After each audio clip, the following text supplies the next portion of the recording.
73వ కీర్తన 24వ వచన భాగాన్ని చదువుతున్నాము.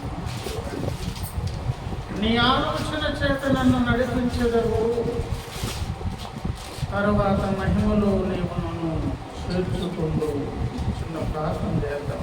దయగలిగిన తండ్రి, వందనాలు నాయన, కృతజ్ఞతాస్తుతులు చెల్లిస్తూ మీ పాదాలు పట్టుకుని సహాయం కోరి అభ్యర్థిస్తూ ఈ మంచి సమయంలో మీ ప్రియ బిడ్డల కొరకై, అయ్యా వింటున్న నీ ప్రియుల కొరకై అవసరమైనటువంటి మాటలు అనుకరించి దేవుడు లోకం ఎంతో ప్రయత్నించి ఒక్కగానొక్క కొడుకు ఈ లోకానికి అనుగ్రహించి మానవ జాతిని తెలియజేసిన దేవా, మాకు అవసరమైన మాటలు పడి దయతో మాకు అనుగ్రహించి మమ్మల్ని దర్శించి చేరి వచ్చిన మాకు కట్టబడిన కోరికను బట్టి వస్తువులకు వింటున్న ప్రియులందరినీ దర్శించి సందర్శించి ఆధ్యాత్మిక మేలు కొరకు అవసరమైనటువంటి కొద్ది మాటలు అనుగ్రహించి మీరు మహిమ పొంది మీ దీవెనలకు మమ్మ పాపులుగా చేయబడి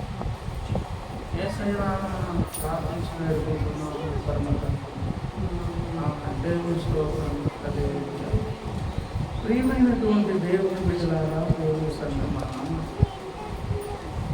చదవబడిన లేఖన భాగమైన కీర్తన గ్రంథము భక్తుడైన ఆసాపు గారి కీర్తన. ఆ భక్తుడు ఒక మాట పలుకుతూ ఆ మార్గమును వెంబడించి ప్రయాణం చేసినటువంటి భక్త సమాజంలో ఈ కీర్తనల ద్వారా ఎన్నో పాఠాలు దేవుడు నేర్పిస్తున్నారు. మెట్టకైతే భక్తి అనగా ఒక నిరీక్షణ, భక్తి అనగా ఒక ఎదురు చూపు, భక్తి అనగా ఏ దేవునిని దేవునిగా చేసుకుని భక్తులుగా కొనసాగుతున్నారో ఆయన ధైర్యముగా ఎదుర్కొనేది. కనుక మన నిరీక్షణకు ప్రాణం ఉండాలి, నిరీక్షణకు ధైర్యం ఉండాలి. మన భక్తి మనకు ధైర్యాన్ని పుట్టించాలి. మన భక్తి మనకు ధైర్యమే పుట్టించకపోతే ధైర్యం లేని ప్రయాణం, ధైర్యం లేనటువంటి వ్యాపారం, నమ్మకంతో పాటు ధైర్యం కూడా ఉండాలని వ్యాపారానికి నమ్మకం ఉండాలి. ప్రయాణం మీద వెళ్తున్నప్పుడు డ్రైవర్ని నమ్మి బస్సు ఎక్కాలి. ఒక వ్యాపారమునకు పూనుకొని నమ్మకంతో వ్యాపారం అడుగు పెట్టావు, కీడించి మేలించమన్నారు. నష్టపోతే ఆ నమ్మకంతో పాటు ఇంకోటి ఉండాలి, ధైర్యం కూడా ఉండాలి. భక్తి అనేది కూడా ధైర్యం కలిగి ఉండేటటువంటిదండి. అది లేకపోతే రేపు మన నిరీక్షణ అవమానభరితంగా మారే అవకాశం ఉన్నది. ప్రయాసపడి కష్టపడి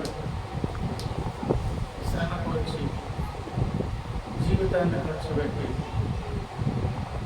ఎదురు చూసి ఆశించినటువంటి ఫలితం దొరకలేదనుకోండి, ఈ సంవత్సరం కాకపోతే వచ్చే సంవత్సరం పంట వేయవచ్చు. ఈ సంవత్సరం రాబడి రాకపోతే వచ్చే సంవత్సరం డబ్బులు సంపాదించుకోవచ్చు. కానీ భూమి మీద పెట్టుబడిగా మన జీవితాన్ని ఖర్చు పెట్టేసి, సమయాన్ని ఖర్చు పెట్టేసి, యాత్ర ముగించిన తర్వాత ఒకవేళ ఆ దేవుని ఎదుర్కొనేటప్పుడు ఒకవేళ అవమానాలు ఉన్నట్లయితే అది కూర్చడానికి అవకాశం లేనటువంటి ఒక ప్రమాదకరమైనటువంటి పరిస్థితి. మనిషి జీవితంలో ఒక ప్రారంభం ఉన్నది, ఒక ముగింపు ఉన్నది. ముగింపు అనేది సృష్టికర్త ముందు లెక్క ఒప్పచెప్పేది. కనుక మన నిరీక్షణకు ఒక ధైర్యం, నిబ్బరాన్ని కలిగించే దాని కొరకు ఆశాపు భక్తుల ద్వారా కొన్ని మాటలు ఇక్కడ ఉన్నవి చదువుకున్న మాటలు. నీ ఆలోచన చేత నన్ను నడిపించదవు, తర్వాత మహిమలో నీవు నన్ను చేర్చుకుందువు. బ్రతుకు కాలం లక్షణం దేవుని సహాయం ఉండాలని. తర్వాత అనే సందర్భం ఏంటంటే, యాత్ర ముగించిన తర్వాత మనం ఏ దేవుని కొరకు ఎదురు చూసాం ఆయన దగ్గరకు వెళ్ళాలి. ఈ మాట అనగలిగినటువంటి పరిస్థితికి కారణమైనటువంటి సందర్భం ఏంటి అని ఒకవేళ ఆలోచన చేస్తే, ఈ అభిప్రాయం దగ్గరికి భక్తుడు రాకముందు వేరే వేరే పరిస్థితుల చేత భక్తుడు కాస్తంత కదిలించబడ్డాడు. 73వ కీర్తన ప్రారంభ వచనంలో 2వ వచనంలో అంటున్నారు, నా పాదములు జారుటకు కొంచెమే తగ్గను, నా అడుగులు జార సిద్ధమాయను. నా పాదములు జారుటకు కొంచెమే తగ్గను, నా అడుగులు జార సిద్ధమాయను. ప్రయాణం చేస్తున్న భక్తుడు, దేవుని వెంబడిస్తున్నటువంటి భక్తుడు, దేవుని కొరకు గురి కలిగినటువంటి భక్తుడు సజావుగా ప్రయాణం చేయకుండా జారే ఒక అనుభవం వచ్చిందంట. దాదాపుగా పడేంత ఒక పరిస్థితి ఏర్పడింది. ఇంకా చాలు, ఈ భక్తి చాలు,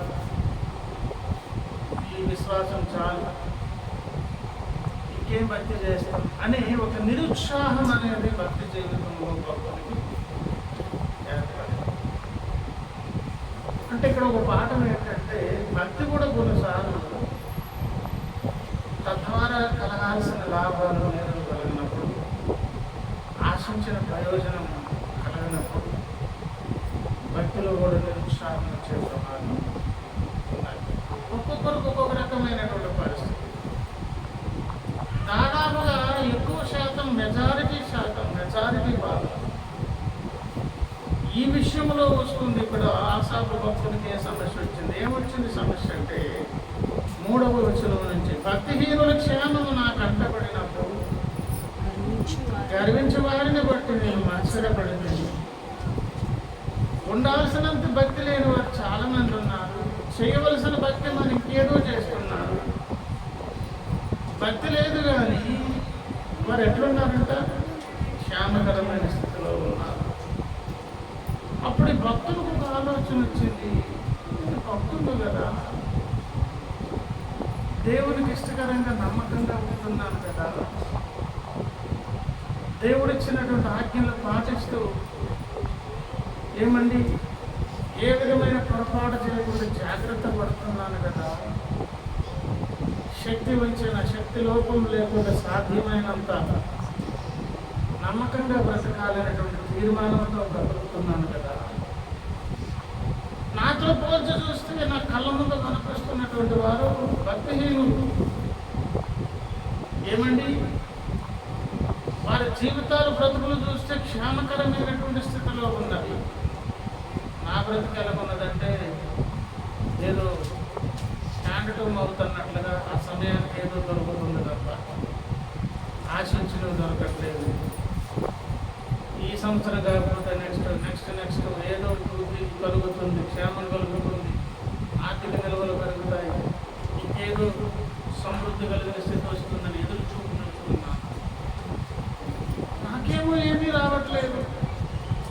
సరే వారు ఎట్లున్నారు అంటే, వారు గర్విస్తున్నారు, మరణమందు వారికి యాతనలు లేవు, వారు పుష్టిగా ఉన్నారు, ఇతరులకు కలుగు ఇబ్బందులు వారికి కలగవు, ఇతరులకు పుట్టినట్టు వారికి తెగులు కావున గర్వము కంఠహారము వలె వారిని చుట్టుకొనిస్తున్నది, వస్త్రము వలె వారు బలత్కారము, వారు ఆడిందే ఆట పాడిందే పాట, హాని చేయాలని చెప్పి చేస్తున్నారు, గర్వముగా ఉంటున్నారు, ఏ యాతన లేవు, కష్టాలు లేవు, రోగాలు లేవు, ఆరోగ్యం ఉంటున్నారు, బలవంతులు ఉంటున్నారు, అధికారంలో హోదాలు ఆర్థిక అన్ని రకాలుగా ఏమండి కొవ్వు చేత వారి కన్నులు మెరకలై ఉన్నవి, వారి హృదయాలోచనలు బయటకు కానవచ్చుచున్న. అంటే అది మంచి ఆలోచన చెడ కాదు.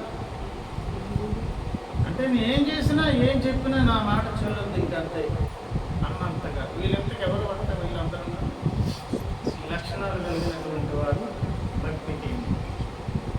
కనుక డిస్టర్బ్ అయ్యి లాస్ట్కి వచ్చి అనుకున్నాడు ఆయన 13వ వచనం, నా హృదయమును నేను శుద్ధి చేసుకుని ఉండుట వ్యర్థమే, నా చేతులు కడుగుకొని వ్యర్థమే. అంటే అంతరంగమును శుద్ధి చేసుకుంటున్నాడు, చేతులకు ఏ కల్మషం అంతకుండా జాగ్రత్త పడుతున్నాడు. దేవుని ముందున్నాను, ప్రతి దాన్ని పట్టించుకుంటాడు భగవంతుడు. రేపు లెక్కకి ఏం చెప్పుకుంటాను, కాని పనులు చేయకుండా, చెడ్డ పనులు చేయకుండా, దైవ చట్టం అతిక్రమించకుండా. కొంతమంది శరీరముతో చేయకపోవచ్చు కానీ అంతరంగంలో లోపల మాత్రం ఎలాంటి వైఖరి ఉంటుంది ఏమా? అంతరంగంలో లోపల బయటకు చేయలేని లోపల చేసే అవకాశం ఉంటుంది. లోపల బయట కూడా ఎట్లున్నాడంటే బట్టలు శుద్ధి చేసుకుంటున్నాడు. ఇంకెందుకు ఇదంతా వ్యర్థమే, దినమంతా నాకు బాధ వచ్చున్నది, ప్రతి ఉదయమున నాకు శిక్ష వచ్చున్నది.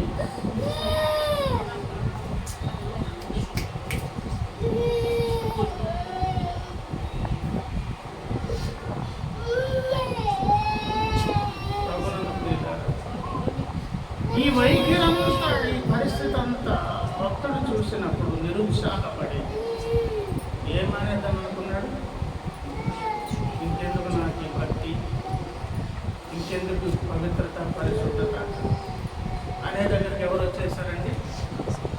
ఆసాపు గారు వచ్చారు. ఇక్కడ మనం నేర్చుకోవలసిన ఒక పాఠం ఉన్నదండి. భక్తుడు సకల సమృద్ధితో, సకల ధన సంపదలతో, ధన కనక వస్తు వాహనాలతో సమృద్ధితో దీవించబడి తొలతూగుతాడు. అలా ఇచ్చేదాని కొరకే భక్తి చేయమని దేవుడు పిలుస్తున్నాడని కలలు కనప్పుడు ధన సమృద్ధి, ఆర్థిక సమృద్ధి భక్తి జీవితానికి కారణం కాదు. ఇతరత్ర వేరే వేరే గ్రంథాల్లో వేరే వేరే రకాలుగా ఉన్న బైబిల్ గ్రంథ పరిధిలో నిజానికి సౌకర్యవంతమైన స్థితి, భాగ్యవంతమైన స్థితి, ఏ విషయంలో కూడా లోటు లేనటువంటి సమృద్ధి భక్తుల కంటే కూడా భక్తిహీనులకే ఎక్కువ ఉన్నది. మరి మహారాజులాగా ఒక వెలుగు వెలిగినటువంటి సొలొమోను, దావీదు గారు, అబ్రహాము ఐశ్వర్యవంతులు కాదా? యాకోబు ఐశ్వర్యవంతులు కాదా? చాలామంది ఐశ్వర్యవంతులు ఉన్నారంటే ఉన్నారు, కానీ వారికంటే హెచ్చు స్థితులు ఎవరున్నారో తెలుసా? దేవుని సంకల్పం వెలుపలున్నటువంటి వారు ఉన్నారు. ఒక సందర్భంలో ఇస్సాకు గారు తన పిల్లలను ఆశీర్వదించే సందర్భంలో ఆశీర్వాదం అంతా ఎవరికి వచ్చిందంట? యాకోబు గారికి వచ్చింది. తండ్రి నాకు ఒక్క ఆశీర్వాదం కూడా లేదా అని ఏషా వచ్చి తండ్రి దగ్గర కన్నీళ్ళు పెట్టుకున్నప్పుడు, ఏం చేయమంటావు కుమారుడు? ఆశీర్వాదం అంతా తమ్ముడు పట్టుకుపోయాడు. నీ వ్యవసాయము, నీ భూమి సారం లేనిదిగా ఉంటుంది, నీ మీద ఆయనని ఏలికినిగా చేసి పెట్టేశాను. నీ కష్టం మీద, నీకున్న విలువిద్య మీద నీవు ఆధారపడి నువ్వు బ్రతకాలి, నీ కష్టం మీదే నువ్వు ముందుకు వెళ్ళాలి అని అన్నప్పుడు ఆ మాటలు చదివే సందర్భంలో ఆదికాండంలో మనకు అనిపిస్తుంది. అయ్యో దీన స్థితిలోనికి వెళ్ళిపోయాడు. ఐశ్వర్యం అంతా ఇప్పుడు దేవుడు ఎవరికి ఇచ్చేసారని అనుకుంటాం? యాకోబు గారు ఐశ్వర్యవంతుడు అని అనుకుంటాం. ఒక టైంలో అన్నను ఎదుర్కొనే సందర్భంలో వస్తున్నప్పుడు అన్నకున్న కోపాన్ని చల్లార్చేదాని కొరకు యాకోబు గారు తన దగ్గర నుంచి కొన్ని ఏమండి తన కోపం చల్లార్చేదాని కొరకు కొన్ని తనకు కలిగినటువంటి ఆస్తిని పంపించాడు. అప్పుడు అన్నగారు అన్న మాట ఏంటో తెలుసా? తమ్ముడు, ఎందుకు ఇదంతా కూడా లెక్క కాదు, కానీ కావలసినంత నాకు ఉన్నది, నీది నీ ఉంచుకో, నాకు లేదు లేదని ప్లీజ్ అని ప్రతిమలాడి ఏం చేశారండి? ఏమండి ప్రతిమలాడి తమ్ముడు అన్నయ్యకి ఇచ్చాడు తప్ప అన్నయ్యకు ఇచ్చినటువంటిది ఏమీ కాదనమాట. యాకోబు గారు ఇచ్చింది. ఎవరికి ఇచ్చింది? ఏశావు గారు. బైబిల్ గ్రంథపు పరిధిలో ప్రభునందు ప్రియులారా, ఈ పాఠం మనం నేర్చుకోవాలి. ఏం పాఠం? భక్తి ద్వారా సిరి సంపదలతో భూమి మీద తొలతూగుతాం. అందుకే భక్తి చేశామని ఒకవేళ అనుకుంటే ధనము సమస్తమైన కీడులకు మూలము. ఎంతుంటే నీకు క్షేమము, ఎక్కువైతే నష్టమని దేవునికి తెలిస్తే ఎంత ఆరోగ్యం ఇవ్వాలో, ఎంత ఆర్థిక నిర్వహణ ఇవ్వాలి, ఎంతవరకు జ్ఞానం ఇవ్వాలో దానికి ఒక పరిధిని దేవుడు పెట్టి ఉంచాడు. మించినటువంటి శృతి మించినటువంటి ఆస్తిపాస్తులు ఎవరు కలుగుతాయి తెలుసా? భక్తిహీనులకు మాత్రమే ఎక్కువ కలుగుతాయి. బైబిల్ పరిధిలో చెప్పుకుంటాం. ఏమండి? ఎందుకంటే ధనం ఎక్కువైన తర్వాత భక్తి కోల్పోతారు, పరిశుద్ధత కోల్పోతారు. దుష్టుడు కూడా ధనమనే దానిని ఆశ పెట్టే విధంగా ఎన్నో కార్యాలు చేస్తాడు. యేసయ్య కూడా అన్నారు, ఏ దాసుడును ఇద్దరు యజమానులకు దాసుడుగా ఉండ అయితే దేవునికి దాసుడుగా ఉంటాడు, లేదంటే సాతాను నమ్మలేదు సిరికి దాసుడుగా ఉంటాడు. సిరికో లేకపోతే దేవునికో అని అంటున్నారంటే దేవునికి ఆపోజిట్గా తయారు చేసేదాని కొరకు ఏం పనికి వస్తుంది? ఐశ్వర్యం కూడా. భక్తులకు విస్తారమైన, యోబు గారికి విస్తారమైన సమృద్ధులకు, ఊరు దేశం సాధ్యవంతుడు, ఐశ్వర్యవంతుడు. కానీ దేవుని దృష్టికి ఐశ్వర్యం ఏంటో తెలుసా? యోబు గారి గురించి మొదటి అధ్యాయంలో చెప్తారు. యోబు గారికి ఉన్నటువంటి ఐశ్వర్యం ఏంటి అంటే భౌతికంగా ఉన్నటువంటి సమృద్ధిని అంటారు. దేవుడేమన్నా, ఊజు దేశం నుండి యోబును ఒక మనుష్యుడు ఉండేను, అతడు యథార్థవంతుడు, న్యాయవంతుడనై దేవుని యందు భయభక్తులు కలిగి చెడుతనము విసర్జించిన వాడు. దేవుడు కోరేటటువంటి ఐశ్వర్యం. దీనికి ఆపోజిట్గా ధనం పనిచేస్తుంది. వాడు న్యాయం తప్పిపోతాడు, భయభక్తులు వదిలేస్తాడు, చెడుతనం చేసే దాని కొరకు ఉపకరిస్తుంది. ఏంటది? ఆసాపు గారు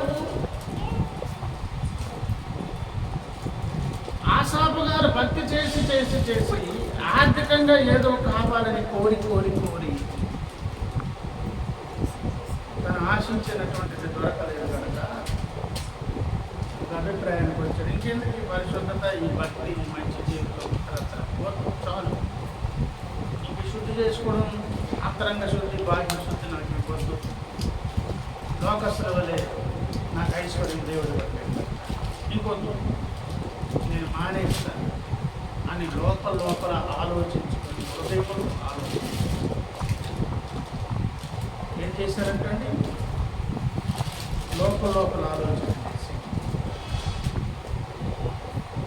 14 కిందకు వచ్చి ఈలాగ 14-15 ఈలాగ ముచ్చటించునని నేను అనుకుని ఇలా డిస్కషన్ అంతా చేసి ఒక అభిప్రాయానికి వచ్చి, ఎంతైనా భక్తులు కదా,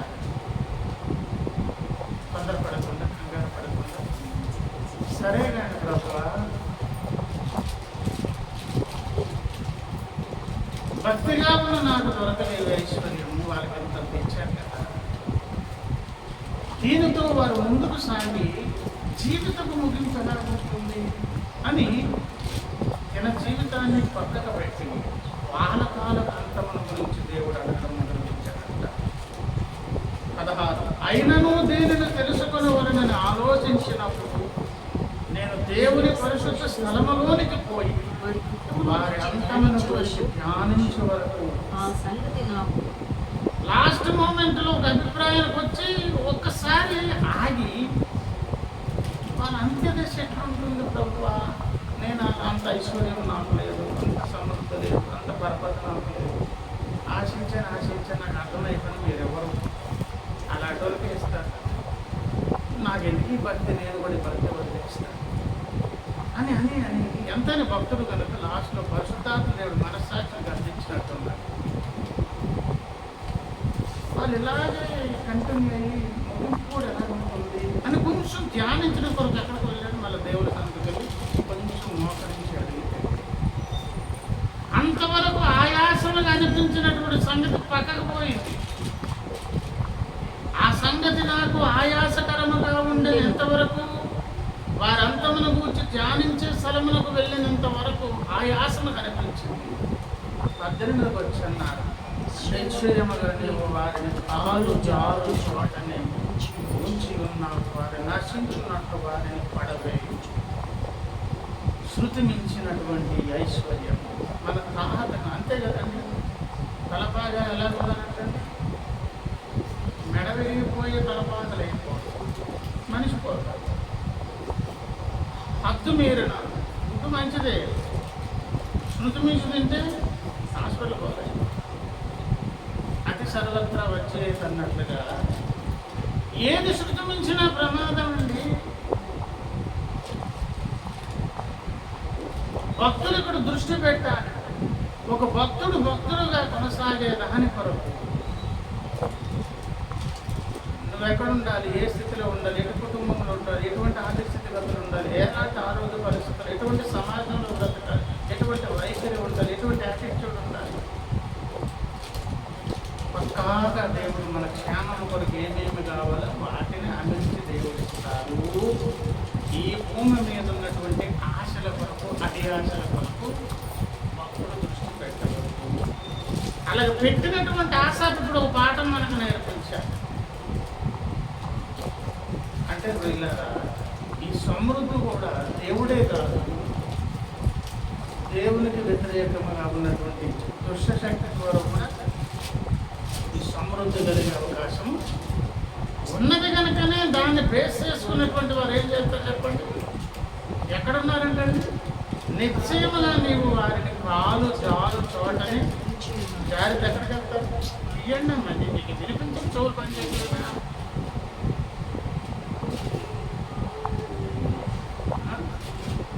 నిశ్చయం ఎక్కడున్నారంట? కాలు జారితే ఎక్కడికి వెళ్తారు? ప్రభునందుకు వెళ్ళారా? ఇక్కడ మనం ఒక సంగతి నేర్చుకుంటున్నాం ఆశాపు భక్తుల ద్వారా. నీకున్న స్థితి నీ మేలు కొరకే దేవుడు నిర్ణయించి ఇచ్చారు కనుక ఆయనకు నచ్చితే ఇస్తారు, లేకుంటే ఇవ్వరు.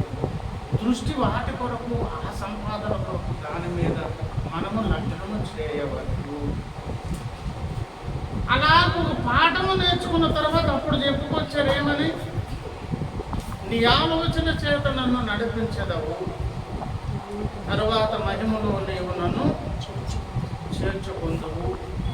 కొన్ని మాటలు 23, అయినను నేను ఎల్లప్పుడూ నీ యొద్దనున్నాను, నా కుడి చెయ్యి నీవు పట్టుకుని ఉన్నావు. 25, ఆకాశమందు నీవు తప్ప నాకెవరున్నారు, నీవు నాకుండగా లోకములోనిది ఏదియూ నాకు అక్కరలేదు.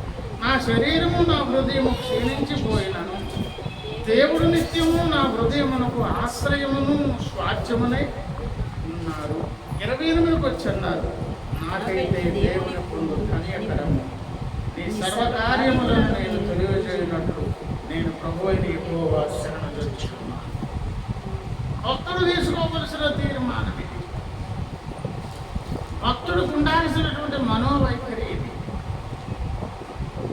ఎప్పుడైతే ఇతరులతో కంపారిజన్ చేసుకుని భూ సంబంధమైన విషయాల మీద దృష్టి పెట్టామనుకోండి, యాకోబు కంటే ఏశావే ఐశ్వర్యవంతుడు. భూజు దేశమందు ఐశ్వర్యవంతుడు యోబైనే కానీ యోబన్న కన్నా మించిన ఐశ్వర్యవంతులు ఉన్నారు. వారికి లేని ఐశ్వర్యం యోబన్నకి ఏమన్నది? యథార్థ భర్తను, న్యాయవంతుడనై చెడుతనమును సహించుకొని యెహోవా యందు ఏం కలిగిన వాడు, ఆ భయభక్తులను పాడు చేసే దాని కొరకు దుష్టుడు లేనిపోని వర్ణిస్తాడనమాట. ఆయాసకరంగా ఉన్నటువంటి భక్తుడు దేవుని సన్నిధికి వచ్చి ఒక పశ్చాత్తాపడి ఒక మాట అంటున్నాడు 22లో, నేను తెలివి లేని పశుప్రాయుడనైతే నీ సన్నిధిని మృగము వంటి వాడని. ప్రభువునందు తెలియాలి. మానవ జ్ఞానం, ఆలోచన, ఎదురుచూపు, ప్రయాసం, కష్టాలు ఎట్లాంటి వాళ్ళు తెలుసా? తెలివి లేని ఎక్కట పశుప్రాయుడనైతే నీ సన్నిధిని నేను ఎట్లాంటి వాడను? మృగముల, పశువుల. అందుకు దేవుడు అంటున్నారు, బాబు సరైనటువంటి భక్తి జీవితం అనేది కలిగి ఉండి ముందుకు నడవాలి. ప్రతి అడుగులో ఆలోచన ఎవరు చెప్పాలి? ఎందుకంటే ప్రయాణము దేవుని దగ్గరకు తెలుస్తున్నాం. ఆ మార్గం మానవునికి అర్థం కాదు. ఆ మార్గం అంతటిలో దగ్గరుండి తీసుకువెళ్లాల్సింది ఎవరు? యేసయ్య వెళ్తూ 14 ఆయన యోహాను సువార్త 3వ వచనంలో అన్నారు, నేను వెళ్ళి నేనుండు చోటు మీరుండు లాగున మీకు నివాసములు ఏర్పరచ వెళ్ళుచున్నాను, మళ్ళీ వస్తాను, నేను మిమ్మల్ని మరలా తీసుకువెళ్తాను. మరి ఇక్కడ ఉన్నాం కదా, మా పరిస్థితి ఏంటంటే నా ఆలోచన చేత మిమ్మల్ని నడిపిస్తాను. మీ ఆలోచన మీద, మీ తర్కం మీద, మీ తెలివి మీద, మీ జ్ఞానం మీద, మీకున్నటువంటి తలాంతుల మీద ఆధారపడుతున్నావంటే రెండో మాట ఏంటో తెలుసా? నువ్వు స్వతంత్రిస్తున్నావు, ఎవరు సహాయం కోరట్లేదు. అలాగే దేవుని సహాయం కోరకుండా సొంతంగా పర్వాలేదు అనుకునేవారు ఎవరైనా ఉన్నారని ఎదురు చూసేవాడు ఎవరో తెలుసా? దుష్టుడని సాతాను. అలాంటి ప్రమాదమే ఏదోనిలో జరిగింది. ఆ కారణాన్ని బట్టి మానవ జాతికి ఏం ప్రమాదం వచ్చింది? ఈ ప్రమాదం స్వతంత్రించింది హవ్వమ్మ కనుక సమస్య వచ్చింది. స్వతంత్రించడం మానేసి ఆదాము గారిని పిలుచుంటే అసలు సమస్య అంటే దుష్టుడికి ఎవరు కావాలి చెప్పండి? ఇప్పుడు స్వంతంగా ఆలోచించేవారు, స్వతంత్రంగా నిర్ణయాలు తీసుకునేవారు. నాకేం తెలియదు, నాకు జ్ఞానం అంటే నాకు తెలివితేటలు అనే ఆలోచన లోకంలో ఉండొచ్చేమో కానీ భక్తులు మాత్రం అలా ఉండకూడదు. నేను వచ్చి మరలా మిమ్మల్ని నేనుండు స్థలమునకు తీసుకువెళ్తాను, ఉన్నంతసేపు నేను ఏం చేస్తానంటండి, నీ ఆలోచన చేత నన్ను నడిపించరు అని ఆసాపు గారు చెప్పి తర్వాత ఇంకొక మాట అన్నారు, తర్వాత చేర్చుకుంది. ఈ మాటను బట్టి ఈ రాత్రి వేళ సువార్త, యేసయ్య గురించి వార్త ఏంటంటే, భక్తి చేసే భక్తుగా భక్తిని తెలివితేటలతో చేయలేవు, కొనసాగించుకోలేవు. అలాగే చేసుకునేటువంటి అవకాశం ఒకవేళ ఉండి ఉంటే ఆ పరాత్పరుడైన దేవుడు ఈ భూమి మీదకి దిగి రావాల్సిన అవసరమే దేవుడే దిగి రావాల్సి ఎందుకు వచ్చింది చెప్పండి? నేను నడుస్తున్న త్రోవలో కాలు పట్టు వచ్చింది. నేను గెంతగలిగేటప్పుడు మా నాన్నగారు రాదు. నేను గెంతలేను అనుకునేటప్పుడు, ప్రయత్నిస్తే పడిపోతాను అనుకున్నప్పుడు నాకు సాయం చేసేదానికంటే ఎవరు వస్తారు? మానవ జాతికి ఉన్నటువంటి సమస్య మనుషుడు తప్పించుకోలేనిది, పరిష్కరించుకునేది లేనిది, మానవ శక్తికి జ్ఞానమునకు మించినటువంటి ఒక సమస్య ఉంది. ఆ కారణమును బట్టి దేవుడు వచ్చారు. రక్షించిన తర్వాత కూడా ప్రతి అడుగులో కూడా ఆలోచన ఎవరు చెప్పాలి? దేవుడే చెప్పి తర్వాత ఏం చేయాలంట? మహిమలో చేర్చుకుంటానన్నారు. ఆఖరిగా 2 ముక్కలు చెప్పిస్తాను. మహిమ అనగా అర్థం ఏంటి? మహిమ అంటే అర్థం ఏంటి తెలుసా? వర్ణించడానికి వీలు కాని సంగతిని ఇంగ్లీష్లో ఏమంటారు? మహిమ వండర్ అంటే అర్థం ఏంటి? అది ఒక అద్భుతం అండి, దాన్ని వివరించలేమండి, దాన్ని మరొకటి అలాంటిది మేము చేయలేమండి. 7 వండర్స్ వరల్డ్లో ఉన్నవని మనం చెప్పుకుంటాం. 7 వింతలు ఉన్నవి ప్రపంచంలో. అది ఎందుకు వింత? అలాంటిది ఇంకొకటి మళ్ళీ కట్టలేదు కనుక, ఇంకొకటి అలాంటిది చేస్తే అది వింత కాదు కనుక మహిమ అంటే అది వింతైనటువంటిది, వండరది.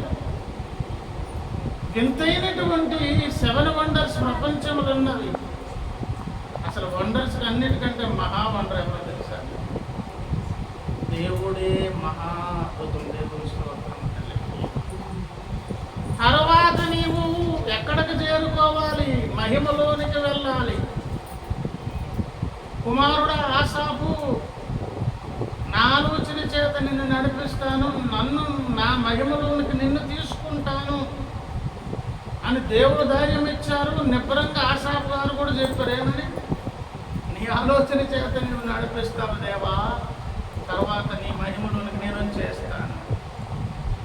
ఈ మాట బైబిలే కాదు, సమాజంలో పంచభూతాత్మకమైన సృష్టిలో ఉన్నటువంటి పంచభూతాలు నాలో కూడా ఉన్నది. రేపు నేను ఈ లోకాన్ని విడిచి తనువు చాలించాను అనుకోండి, అప్పుడు నేనేమవుతాను తెలుసా? గాలిలో కలిసిపోతాను, అగ్నిలో కలిసిపోతుంది, ఏమండి మట్టిలో కలిసిపోతుంది. భగవంతుడు పంచభూతాత్మక సృష్టి అంతా ఆయన ఆవహించి ఆయన వ్యాపించి ఉన్నారు కనుక రేపు నేను చనిపోయేటప్పుడు ఏమైపోతాను? ఆ భగవంతుడిలో నేను లీనమైపోతాను. నేను ఎక్కడికి పోతాను బాబు? చనిపోతే ఏమైపోతాను?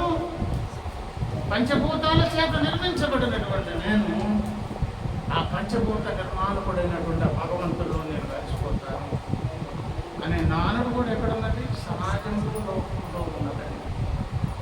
బైబిల్ అదే చెబుతుంది. తర్వాత నేను నిన్ను తీసుకుంటాను, ఎప్పుడు యాత్ర ముగించిన తర్వాత నా మహిమలోకి చేర్చుకుంటాను. వీళ్ళారా, దేవుల్లో ఒక భక్తుడు లేకపోతే ఒక మనిషి కలిసిపోవాలంటే మీకున్నటువంటి వ్యాఖ్యానాలు బట్టి మీకు ఒకవేళ అది సబబుగా అనిపించవచ్చు, కానీ బైబిల్ పరిధిలో చెప్పబడింది దేవుడు అనగా ఆయన పరిశుద్ధుడు. దేవుడంటే మానవుడేమో పాపిగా పుడుతున్నాడు, జన్మకర్మ పాపిగా పుడుతున్నాడు. పాపి అయినటువంటి మనుషుడు తనవు చవలిస్తే పరిశుద్ధుడైన దేవుని ఎట్లా కలిసిపోతాడు? బాబు, పంచభూతాత్మక సృష్టిలో నీలో ఉన్న పంచభూతాలన్నీ కలిసిపోతాయి, నువ్వు దేవునిలో లీనమైపోతావు అంటే అమ్మయ్య అని ధైర్యం తెచ్చుకుంటున్నావు. కానీ నీళ్ళలో నీళ్లు కలుస్తాయి, పాలలో పాలు కలుస్తాయి, నూనెలో నూనె కలుస్తుంది, పంచదారలో పంచదార కలుస్తుంది. నీళ్ళలో నూనెను కలపగలరా? ఏమండి, ఆ ఇంటర్నల్ మాలిక్యులర్ స్ట్రక్చర్ రెండు ఒకటైతే కలిపేయచ్చు. ఈ నీళ్ళు ఆ నీళ్ళు ఒకటైతే రెండు కలిపేస్తాయి. ఇది అది ఇంక వేరు కాదు, ఒకటైపోతాయి. ఆయిల్ అయితే ఒకదాంతో ఒకటి కలిసిపోతాయి. ఇంటర్నల్ స్ట్రక్చర్ అంతా మాలిక్యులర్ స్ట్రక్చర్ సేమ్ కనుక భగవంతుడేమో పరిశుద్ధుడు, పవిత్రుడు, అగ్నిహోత్రుడు. దేవుని గురించి మన వేద గ్రంథాలు చెప్పినటువంటి మాటలలో ఒక మాట అంటే దేవుడు అనగా పుత్రుడు అని పిలిచారు. ఏమని పిలిచారు? ఏమండి, తొలివేద కాలము, మలివేద కాలం అనే కాలాలలో తొలివేద కాలంలో దేవుడిని ఏమని పిలిచారు? పుత్రుడు అంటే అగ్నిహోత్రుడు. అగ్నిగా ఎందుకు పిలిచారంటే అంత పరిశుద్ధుడు ఆయన. అగ్నికి మట్టి అంటించలేము. అగ్ని చెత్తను కాల్చేస్తుంది, శుభ్రపరిచే గుణం అనుకున్నది. అగ్ని పవిత్రతకు, పరిశుద్ధతకు సూచన. బైబిల్ గ్రంథంలో చెప్పబడుతుంది దేవుడు పరిశుద్ధుడు.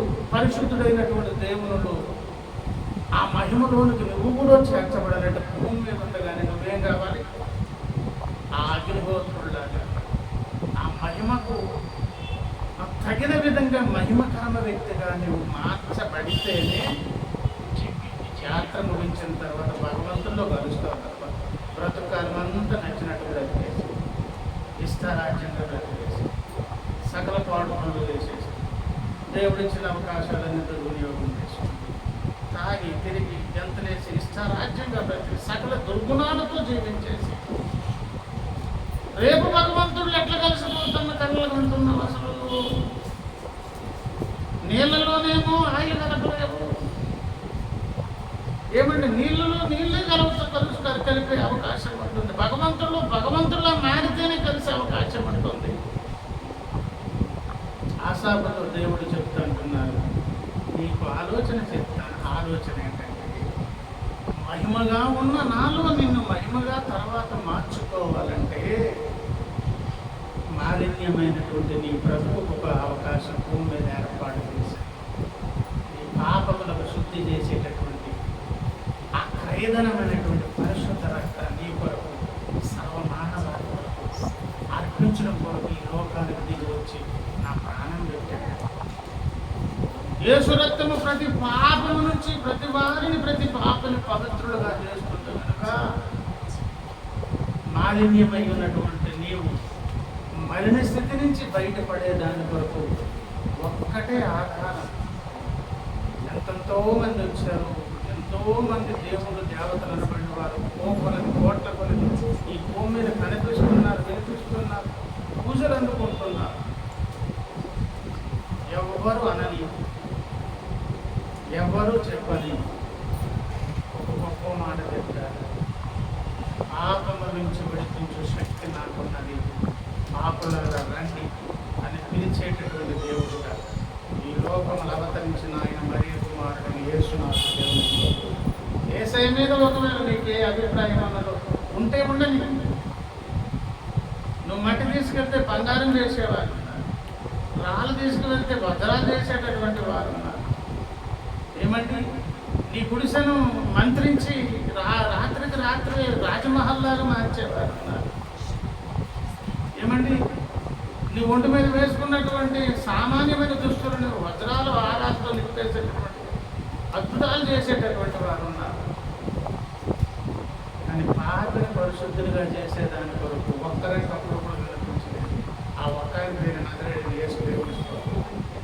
నేను పాపులని పిలువబడుచుకుంది. రోగికి వైద్యుడు అవసరం కనుక పాపమనే రోగమునకు మందు ఇచ్చేదాని కొరకు మానవాళి కొరకు ప్రాణం పెట్టడం కొరకు వచ్చాను. యేసు రక్తము ప్రతి పాపం నుంచి ప్రతి వ్యక్తిని శుద్ధి చేస్తుంది కనుక అసలు నేను చెప్పే ఆలోచన ఏంటో తెలుసా?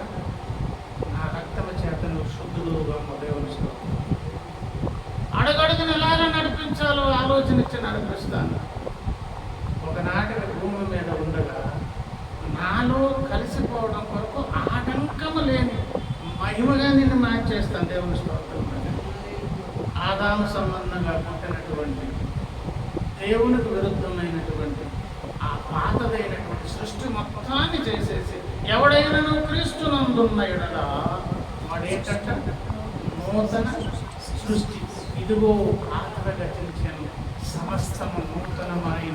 ఏమైన నూతనంగా పాతదైన పాపములకు పరిహారము జరిగి పరిశుద్ధత కొరకు అవసరమైన వేదికను భగవంతుడు దేవుడైన యేసునాథుడు ఏర్పాటు చేసి అడుగడుగున భక్తులను నడిపిస్తూ నడిపిస్తూ నడిపిస్తూ ఆ దేవునిలో కలగలిసిపోయే విధంగా నిర్మాణం చేసేదాని కొరకు దేవుడేమో అన్ని ఏర్పాట్లు చేశాడు.